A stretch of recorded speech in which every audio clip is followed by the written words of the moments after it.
ବର୍ତ୍ତମାନ କେନ୍ଦୁପତ୍ର ତୁଲାଳିମାନଙ୍କ ପାଇଁ ମୁଖ୍ୟମନ୍ତ୍ରୀ ବହୁତ ବଡ଼ ଗୋଟିଏ ଘୋଷଣା କରିଛନ୍ତି, ଯାହାକି ରାଜ୍ୟର ସମସ୍ତ କେନ୍ଦୁପତ୍ର ତୁଲାଳିମାନେ ଉପକୃତ ହେବେ। ତେବେ ମାନ୍ୟବର ମୁଖ୍ୟମନ୍ତ୍ରୀ ନବୀନ ପଟ୍ଟନାୟକ କେନ୍ଦୁପତ୍ର ତୁଲାଳିମାନଙ୍କ ପାଇଁ କ'ଣ ନୂଆ ଘୋଷଣା କରିଛନ୍ତି ଏବଂ ଏନେଇ ସରକାରଙ୍କ ତରଫରୁ କ'ଣ ନୂଆ ଅପଡେଟ୍ ଆସିଛି ଏହି ଭିଡ଼ିଓ ମାଧ୍ୟମରେ ଆପଣ ଡିଟେଲ୍ ଜାଣିପାରିବେ।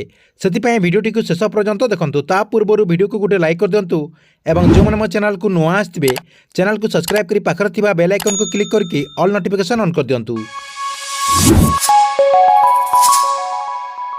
आज ओडिशा रे केन्दुपत्र तुलाळीमानक पई मुख्यमंत्री बहुत बड़ गोटे घोषणा करछंती, जहाँकि बोनस टंका 25% रु 50% वृद्धि ने घोषणा करछंती।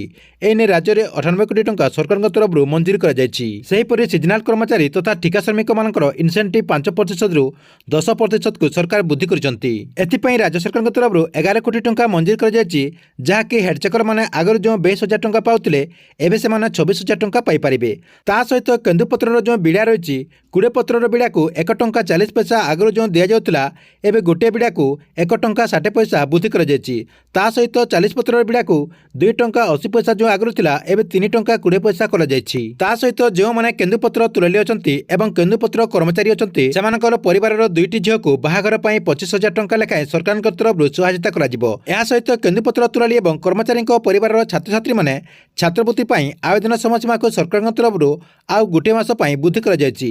एने सम्बलपुर चारमार रे आयोजित होइतिबा केन्दुपत्र तुलाली कर्मचारी संघर समावेश रे राज्यर 5टी अध्यक्ष भिके पांड्यान जोग दैछंती।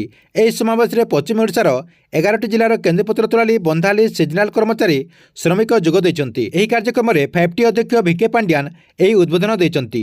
ठीक अछि, एथिला आपण मानक पई केन्दुपत्र तुलाली मानक पई आस्तिबा बहुत बड़ गोटे अपडेट। आपण मानक वीडियो केमति लागिला कमेंट बॉक्स रे निश्चय गोटे कमेंट करेंगे एवं गवर्नमेंट जेकोसी नुआ योजनार अपडेट जानिबा पई आपण ए चैनल टी को रेगुलर देखुतांतु।